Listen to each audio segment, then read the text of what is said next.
Zee TV ప్రేక్షకులకి నమస్కారం. మన హిందూ సాంప్రదాయాలలో ప్రతి ఒక్క పండుగకి ఒక్కో విశిష్టత ఉంటుంది. లయకారకుడైన ఆ పరమేశ్వరుడికి ఈ కార్తీక మాసం అంటే ఎంతో ప్రీతికరం. ఈ 30 రోజులలో చేసే నదీ స్నానాలు, జపాలు, పూజలు, ఉపవాసాలు, దానాలు ఇలా చెప్పుకుంటూ పోతే ఎన్నో ఉన్నాయి. ఇందులో ఏ ఒక్కటి ఆచరించినా ఆ పరమశివుడి యొక్క అనుగ్రహం ప్రతి ఒక్కరిపై తప్పక ఉంటుంది. కార్తీక మాసంలో ప్రతినిత్యం ఆచరించవలసిన విధులు. కార్తీక మాసం 1వ రోజు శుద్ధ పాడ్యమి. ఈరోజు స్నానం చేసి శివాలయానికి కానీ విష్ణు ఆలయానికి కానీ వెళ్ళి స్వామిని దర్శనం చేసుకొని కార్తీక సంకల్పాన్ని నివేదించి విజయాన్ని అభ్యర్థించాలి. సాయంత్రం దీపారాధన చేసి ఆకాశ దీపాన్ని దర్శించాలి. ఈరోజు శక్తి కొలది బంగారం కానీ నెయ్యి కానీ దానం ఇవ్వాలి. ఈ కార్తీక మాసంలో కార్తీక పురాణాన్ని పఠించినా విన్నా ఎన్నో శుభ ఫలితాలు కలుగుతాయి. అందుకని మనము ఆ కథను విని తరిద్దాం. కార్తీక పురాణం 1వ అధ్యాయం. వశిష్ఠముని జనక మహారాజుకు కార్తీక మాస విశిష్టతను వివరించుట ఇప్పుడు తెలుసుకుందాం. మహాజ్ఞాన సంపన్నులు తపోనిష్ఠులైన ఋషులకు మునులకు నిలయము పుణ్యప్రదమైన నైమిషారణ్యము. భారతదేశమందున్న ఈ నైమిషారణ్యము రకరకములైన పళ్ళు, కాయలు, పువ్వులతో నిండియున్న వృక్షాలు, చెట్లు, లతలతో అలరారుతుంటుంది. ఆ అరణ్యంలో నివసించే చిలుకలు, గోరువంకలు, చక్రవాకములు, హంసలు, మయూరాలు వాటి విన్యాసాలతో మనసుకు ఎంతో ఆహ్లాదాన్ని కలిగిస్తూ ఉంటాయి. దానికి తోడు సహజ వైరం కలిగిన పశుపక్షాది మృగాలు కూడా తమ సహజ వైరాన్ని వదిలిపెట్టి పరస్పరం స్నేహదారులతో కలిసిమెలిసి తిరుగుతూ ఉంటాయి. అవడానికి అరణ్యమే అయినా యజ్ఞ యాగాది క్రతువులతోనూ పురాణ ఇతిహాస ప్రవచనాలతోనూ వేదాంగాది చర్చలతోనూ నిండి పరమ పవిత్రమైన భూలోకంలోని స్వర్గమేమో అనిపిస్తుంది. అంతటి మహోన్నతమైన ఋషి వాటికలో సుప్రసిద్ధుడైన వాడు సూత మహర్షి. సూత మహర్షి వేదాంగ విజ్ఞాన గణుడు, పురాణితిహాస ప్రవచనకర్త, భూత భవిష్యత్ వర్తమానాలను తెలిసిన మహాజ్ఞాని. తనకు గల మధుర మంజుల వచో సామర్థ్యంతో వేద ధర్మాలను, వేద విజ్ఞానాన్ని సవిస్తరంగా వివరించి చెప్పగల మహామేధావి. సాక్షాత్తు భగవత్ స్వరూపుడైన ఆ మహానీయుని వలననే నైమిషారణ్యం పరమ పవిత్రమై సకల విజ్ఞాన క్షేత్రమై మానవ ధర్మ ప్రబోధకమై ప్రకాశిస్తుంది. ఒకానొకనాడు నైమిషారణ్యంలోని ఋషులంతా సూత మహర్షి దగ్గరకు వచ్చారు. తన వద్దకు వచ్చిన మహర్షులందరినీ సూతుడు గౌరవించి కూర్చోబెట్టి అందరూ ఒకేసారి వచ్చిన కారణమేమిటి అని ప్రశ్నించాడు.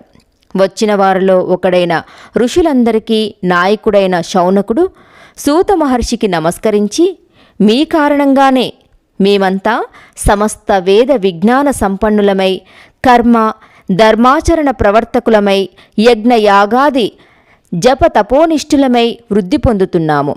మీ చేత కార్తీక మాస మహత్యము చెప్పించుకొని వినాలని వచ్చాము. కార్తీక మాసము హరిహరులిద్దరికీ పరమ ప్రీతికరమైనది.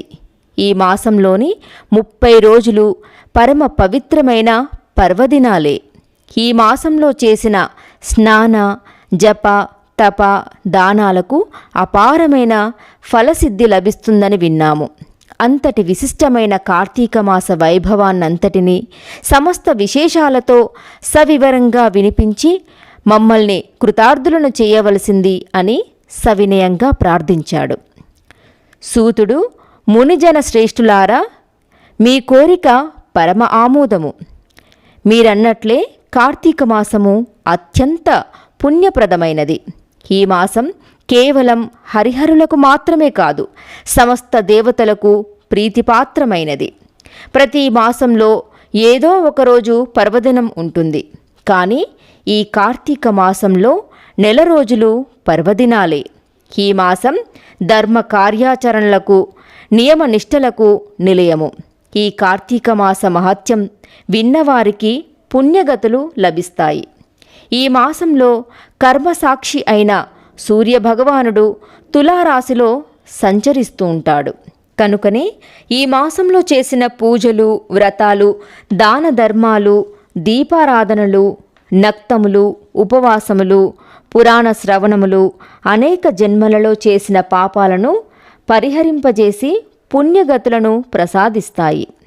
అభీష్టసిద్ధి లభించి జీవితం సుఖమయమై సాగిపోతుంటుంది. ఇహపరాలలో ఉత్తములై వర్ధిల్లుతారు.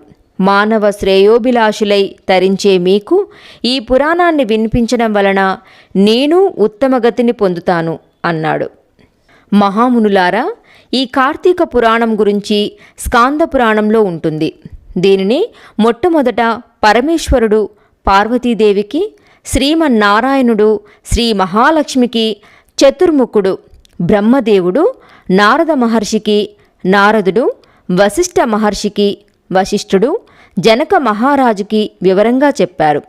వశిష్ఠుని దయ వలన ఈ కార్తీక మాస మహత్యాన్ని వినే అదృష్టం నాకు కలిగింది. నేను విన్న ఆ విశిష్టమైన పురాణాన్ని మీకు వినిపిస్తాను. సావధాన మనస్కులై విని తరించండి. ఒకనాటి పవిత్ర దినాన వశిష్ఠ మహర్షి మిథిలా నగరానికి వచ్చి జనక మహారాజు దగ్గరకు వెళ్ళాడు. రాజర్షి అయిన జనకుడు వశిష్ఠ మహర్షికి సగౌరవంగా సముచిత మర్యాదలు చేసి మీ రాకకు కారణమేమిటి అని అడిగాడు.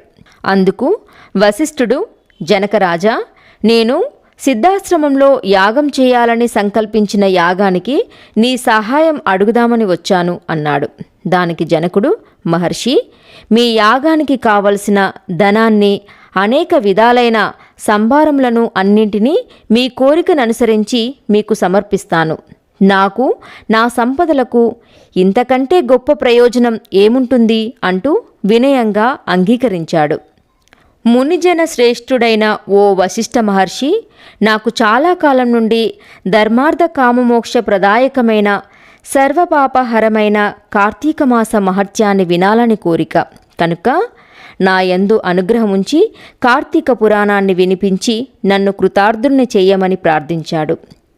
విశ్వశ్రేయస్సును కోరుకునే వాళ్ళకి, భక్తిగల వారికి ఈ విధమైన కోరికలు కలుగుతుండడం సహజమే. కార్తీక మాసం 30 రోజులు పుణ్యప్రదాలైనవే. ఈ మాసంలో చేసే జప తపాలకి, స్నానదానాలకి, వ్రతాలకి అనంతమైన ఫలితం కలుగుతుంది అని, ఈ మాసంలో ఆచరించవలసిన విధి విధానాల గురించి, ఆ మాస మహత్యాన్ని గురించి స్కాంద, పద్మపురాణాలు రెండూ వివరంగా చెప్పాయి.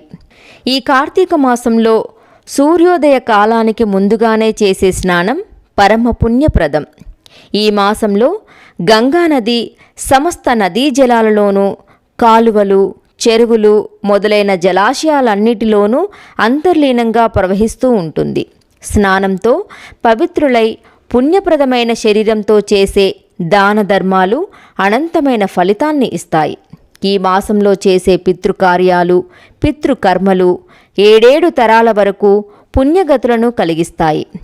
ఈ కార్తీక స్నాన వ్రతాదులను ఆచరించడానికి స్త్రీలు, పురుషులు, బాలురు, యువకులు, వార్ధక్యములతో తేడాలేవీ ఉండవు.